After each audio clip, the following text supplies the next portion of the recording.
Olá pessoal, eu sou Gerson Bolino, editor de testes do Auto Entusiastas.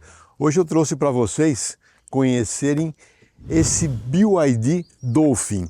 Esse carro, no final do ano passado, ou no segundo semestre do ano, logo após o seu lançamento, ele acabou sendo uma das sensações no mercado brasileiro aí, nessa revolução do elétrico.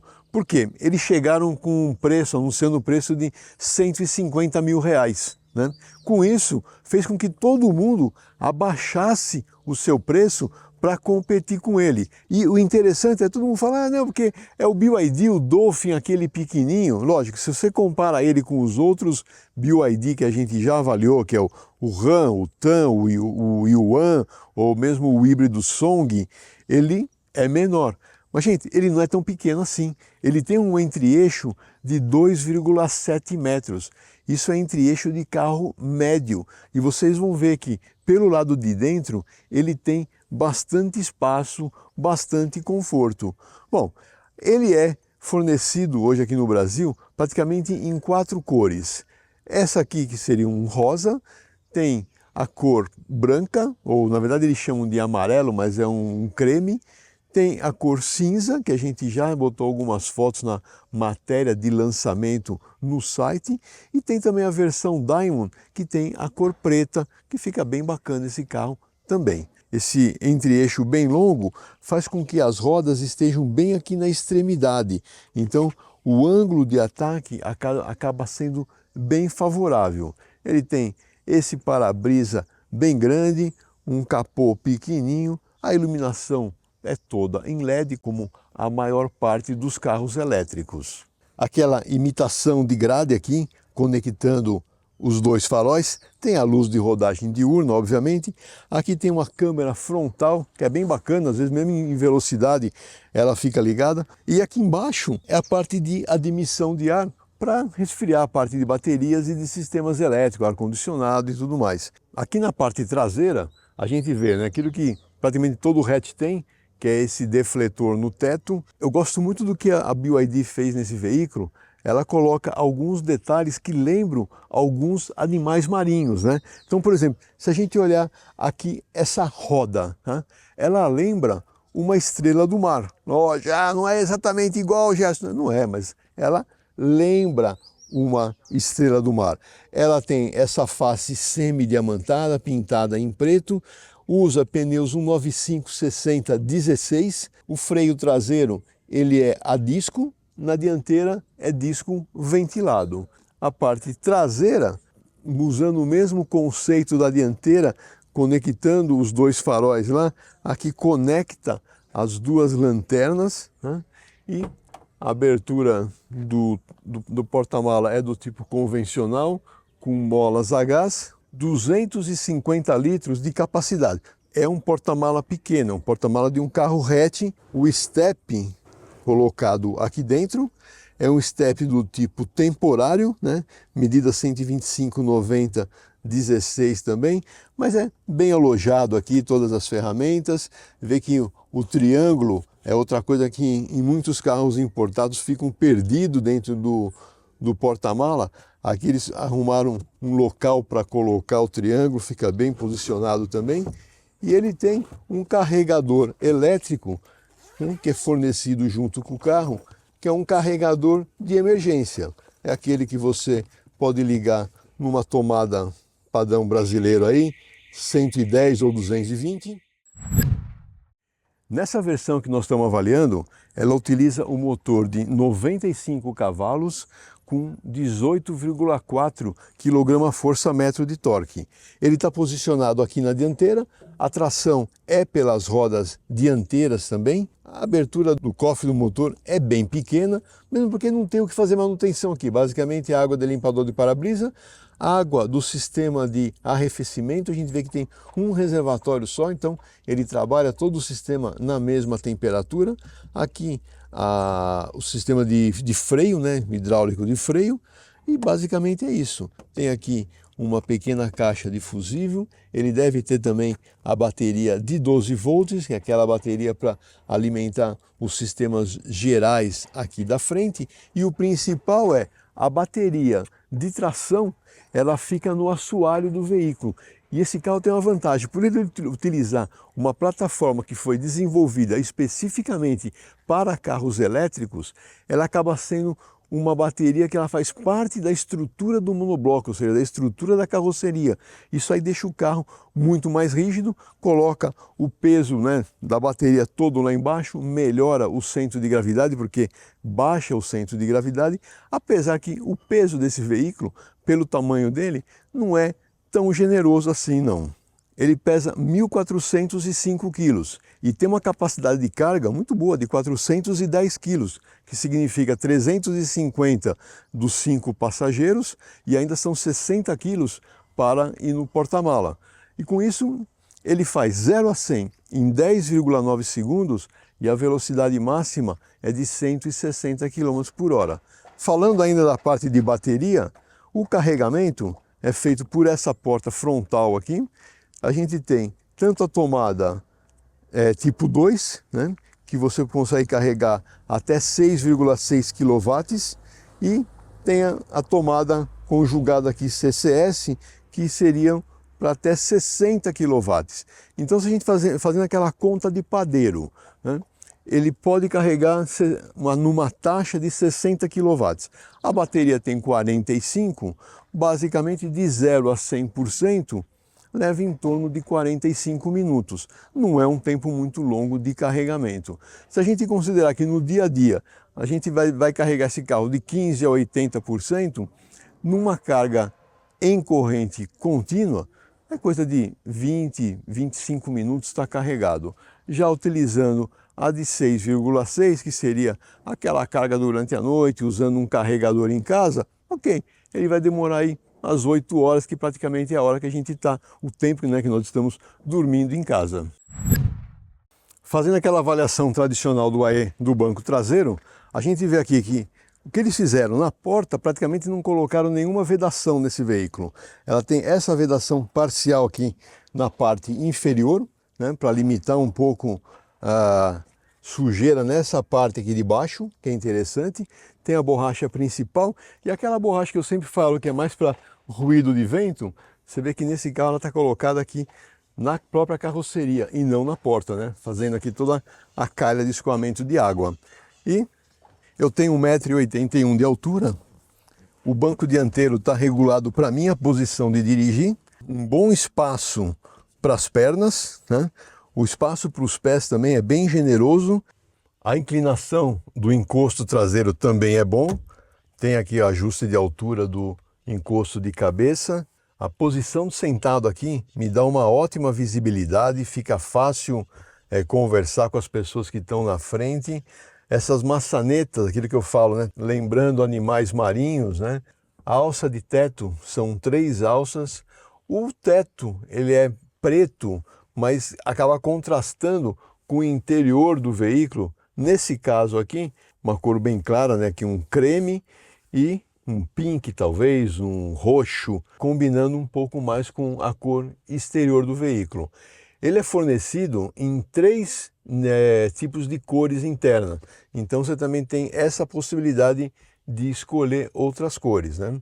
Eu gostei bastante, apesar que não tem aqui uma saída de ar climatizado para trás, mas aqui na parte traseira a gente tem as 2 posições de Isofix. Bom, aqui na parte dianteira a gente vê a chave era do tipo presencial, tanto para abrir as portas quanto para abrir o porta-mala também. Posição de dirigir, eu gostei bastante. A parte do volante de direção, ele tem apenas ajuste de altura e junto o quadro de instrumentos ali, que é relativamente pequeno. Gostei bastante do desenho desse interior desde a primeira vez que eu vi.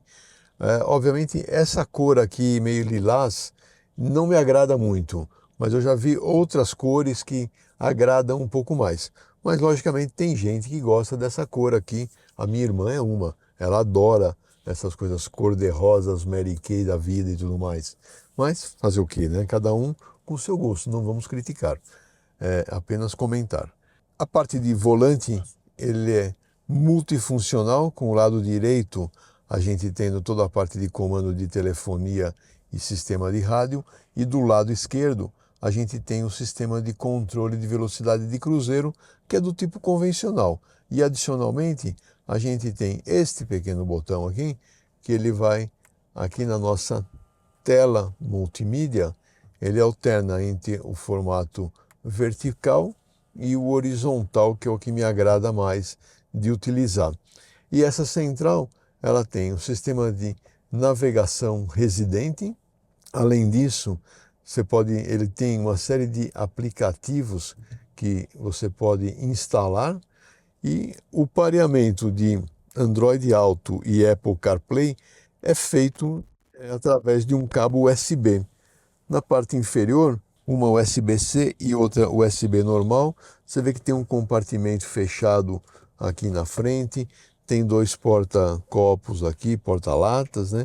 Tem um local para acomodar o telefone celular, que não é um carregador por indução nessa versão. A parte de baixo aqui do console central é um grande compartimento de objetos também. Bem interessante esse interior.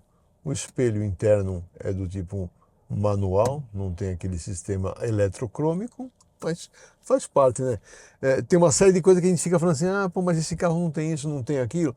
Se tivesse tudo, ele não custaria 150 mil, ele seria 180, 200. Lembrando que esse carro ele tem 5 anos de garantia e 500 mil quilômetros. Eu realmente acho que eles estão apostando bastante nesse mercado e confiando bastante no produto que eles têm. E na parte da bateria, a garantia é de 8 anos sem limite de quilometragem. Vamos lá no posto dar aquela olhadinha por baixo da plataforma dele. Bom, chegamos aqui no posto Avenida Sousas, em Sousas, para fazer aquela verificação por baixo do carro. A gente vê aqui na parte frontal alguns pequenos resvalos aqui na dianteira, mas isso aqui provavelmente vai ser por entrada em rampa, em alguma coisa, porque dinamicamente, dificilmente o carro pega aqui a parte dianteira. A gente vê um fechamento nessa parte frontal, esse defletor, né, na frente das rodas, para tirar um pouco, deixar o ar mais limpo, passando aqui pela suspensão. Esse fechamento aqui é em plástico, mas para evitar impurezas aqui na parte do motor elétrico. A suspensão dianteira é do tipo McPherson. A gente vê o braço de controle, ele tem os articuladores fixados com parafusos, barra anti-rolagem, amortecedor pressurizado, mola helicoidal. A bateria ela é totalmente fechada e blindada. A gente vê essa fixação aqui na lateral, que é aquilo que eu comentei, que ela funciona também com uma parte de rigidez da própria carroceria. Eu não gostei muito desse fio terra aqui desse jeito. Isso aqui está muito propício para pegar algum graveto, alguma coisa e se danificar, né? Na parte traseira tem essa fixação adicional aqui. A suspensão traseira de eixo de torção, a gente vê que é um eixo hidroformado e formando essa parede dupla que acaba dando a rigidez, ou seja, ele dispensa a necessidade de uma barra anti-rolagem. Mola helicoidal, convencional, amortecedor pressurizado. Aqui a gente vê o freio de estacionamento, que tem um acionamento eletromecânico. E uma coisa que me estranha é justamente esse buraco que fica aqui nessa parte traseira, formando esse paraquedas aqui na traseira. Gostei da simplicidade que tem o carro por baixo. Isso indica baixo nível de manutenção também. Vamos para a pista agora, lá para a estrada, conhecer melhor dinamicamente esse carro. Bom, chegamos aqui de volta em Joaquim Egídio e agora vamos passar aqui nessas lombadas enormes primeiramente e vamos entrar naquele trecho de paralelepípedo. Esse pare aqui, gente, está mal posicionado, né? Olha só.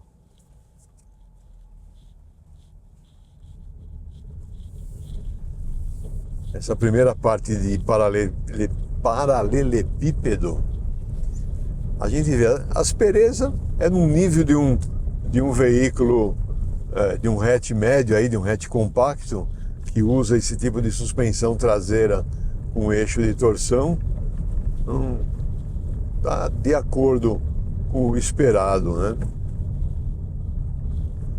E a movimentação também da carroceria nesse piso irregular, ela é bem equilibrada. É aquilo que eu sempre digo, quando você tem um entre-eixos um pouco mais longo, fica melhor de fazer esse controle de movimentação quando é feita a calibração da suspensão, tanto de mola como de amortecedores, né? Aqui entrando no piso de asfalto, essa parte aqui que está recém-recapeada, com pequenos remendos apenas, a gente já vai vendo que a rodagem é bem suave.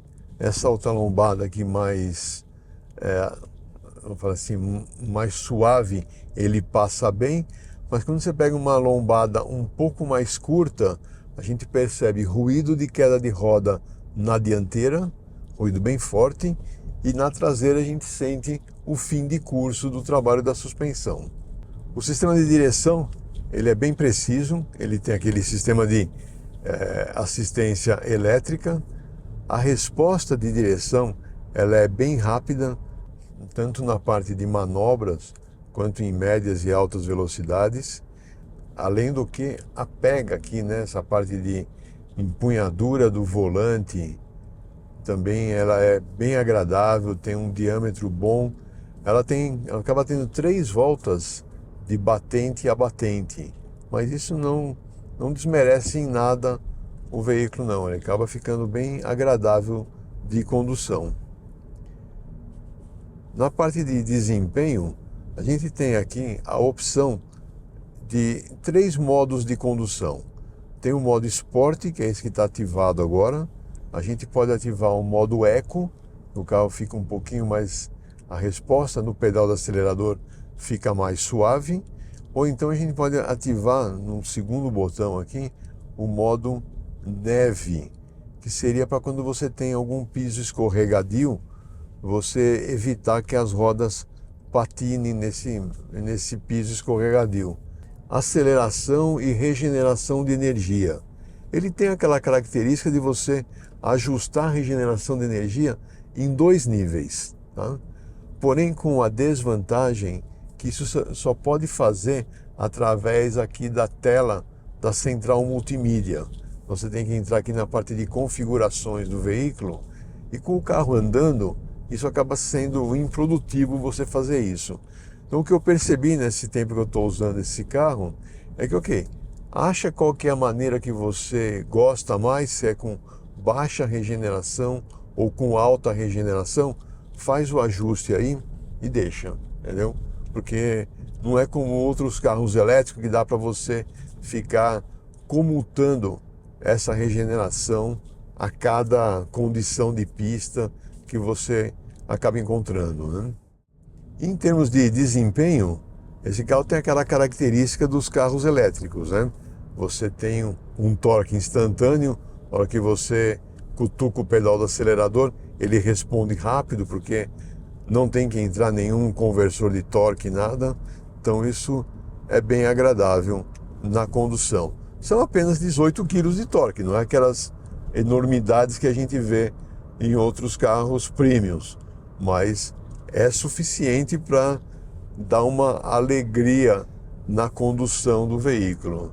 Nessa parte de curvas, a gente já começa a ver um pouco mais da estabilidade do veículo, né? Se a gente já viu lá atrás que esses pneus acabam trazendo um bom nível de aspereza, aqui na parte de curva, a gente vê que ele não perde em termos de característica de contorno de curva.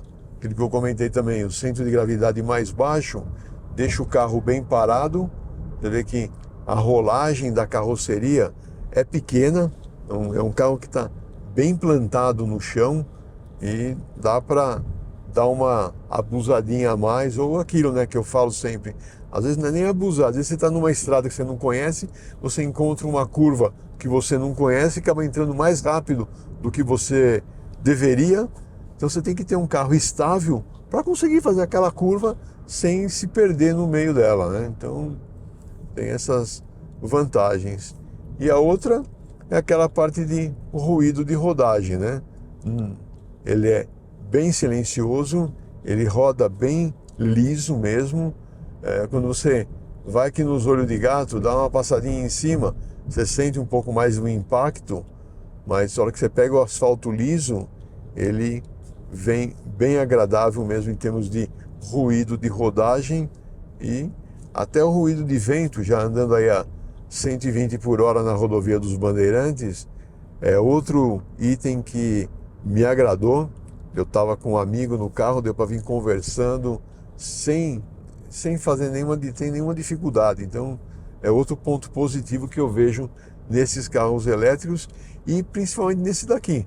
Um carro que está chegando agora no mercado, uma marca, né, que está chegando agora no mercado e ela já vem mostrando aí as suas principais características. Velocidade limitada em 160 km por hora não é um demérito, que realmente a gente sabe que a bateria acaba drenando muito rápido em altas velocidades, você está exigindo muita potência. E já falando disso, falando do consumo, né? Esse carro ele está com essa bateria, pelo sistema do Inmetro, pela medição do Inmetro, 291 quilômetros de alcance com uma carga de bateria. Ou seja, é um carro basicamente para uso em cidade. Nesse trecho de curvas, né, que uma para cada lado aqui, a gente percebe mais ainda como que o carro é estável, né, nessa transição direita e esquerda, em termos de balanço, de rolagem lateral da carroceria. Outra coisa positiva também é a parte de afundamento da dianteira, na hora que você faz uma frenagem. A gente não percebe que ele afunda muito a dianteira ao frenar, né? Naquela regulagem que eu comentei, que dá para você fazer o ajuste em 2 níveis da desaceleração, né, quanto que você regenera de energia ao tirar o pé do acelerador e, obviamente, quanto maior é o freio motor, isso aí acaba regenerando energia. E o mesmo acontece a hora que a gente aciona o freio. A hora que a gente aciona o freio, a gente vê aqui no quadro de instrumentos aumentando o nível de regeneração de energia. Aqui, ó, subiu aqui a regeneração de energia. Então isso é um dado positivo também, ou seja, ele está integrado, né? O freio com a regeneração de desaceleração. E o que é positivo nesse veículo é essa modulação. Tem alguns carros que a gente já avaliou, que a gente tira o pé do acelerador e percebe um certo atraso para entrar essa regeneração. Aqui no BYD Dolphin eu não percebo esse atraso. E o mesmo acontece na hora que você faz a aplicação do freio. Você faz a aplicação do freio, você já vinha com o freio motor da desaceleração, se aplica o freio, aumenta a desaceleração, ou seja, é bem progressivo isso. E a hora que você tira o pé do freio, ele volta à regeneração apenas do motor elétrico. Então toda essa transição que em alguns carros acaba tendo um buraco, acaba tendo uma descontinuidade, aqui no BYD Dolphin eu gostei da precisão com que eles ajustaram isso. E isso obviamente vai trazer um pouco mais de alcance no consumo da bateria. E falando já de consumo, eu fiz os cálculos já, esse carro dá mais ou menos um custo de 15 centavos por quilômetro rodado nesse trecho que eu fiz entre São Paulo e Campinas, considerando o preço do quilowatt-hora que eu pago na minha casa, que é de 81 centavos. Tá? É um valor bom, principalmente se você considerar que um hatch desse tamanho, com motor a combustão, seja com álcool ou com gasolina, o custo médio vai dar uns 60 centavos por quilômetro. Essa é a grande vantagem que eu vejo do carro elétrico hoje em dia, é o seu custo do quilômetro rodado. A parte de infraestrutura de carregamento nas estradas ainda está devendo um pouco, ela está aumentando, a gente vê que tem mais e mais pontos de carregamento, mas eles estão abusando no preço. 1 kW aí está sendo vendido a 1,80, 2, até 2,50 o quilowatt, ou seja, 4 vezes mais caro do que o quilowatt que eu pago na minha casa. Com isso, está equiparando, né, o valor do quilômetro rodado do elétrico com o carro a combustão. E aí passa a não ser vantajoso. Então a vantagem continua sendo, se você tem condições na sua casa, no seu apartamento, ter um carregador de bateria. Caso contrário, você ficar dependendo desses carregadores de shopping center, supermercados que tem uma capacidade de carga muito baixa, você vai ter um tempo parado muito alto, que você perde qualquer vantagem em relação ao carro a combustão. Banco, você tem ajuste de altura, são todos convencionais, manuais. Ele dá uma boa estabilidade, ele apoia bem aqui as pernas na parte frontal principalmente, onde acaba trazendo um pouco de cansaço. Porém, o encosto, num tempo um pouquinho maior que eu fiquei dirigindo esse veículo, me incomodou um pouco. Eu senti alguns pontos de pressão, que é como você sente, um ponto um pouco mais quente, né? Mais ardido nas costas depois de um tempo maior. Mas, no geral, o conforto ele é bom. E todos esses recursos que você tem dentro do veículo, esse visual bonito que você tem do interior dele, acaba ficando bem agradável conduzir o carro e passar um tempo aqui dentro dirigindo. Eu gostei bastante do veículo. Acho que dentro desse segmento de entrada dos carros elétricos, é um carro que faz jus aos vários prêmios que ele recebeu no ano passado, a chacoalhada que ele deu no mercado aí. Vamos ver como é que o mercado vai se comportar agora em 2024 com esses elétricos. Bom, e eu espero que vocês tenham gostado desse vídeo, mais um aí para o nosso portfólio de avaliações do veículo. Eu sei que carros elétricos não é a grande atração, mas sempre tem quem gosta desse tipo de veículo e a gente está aqui para mostrar tudo que tem no mercado. Obrigado pela sua audiência e até a próxima.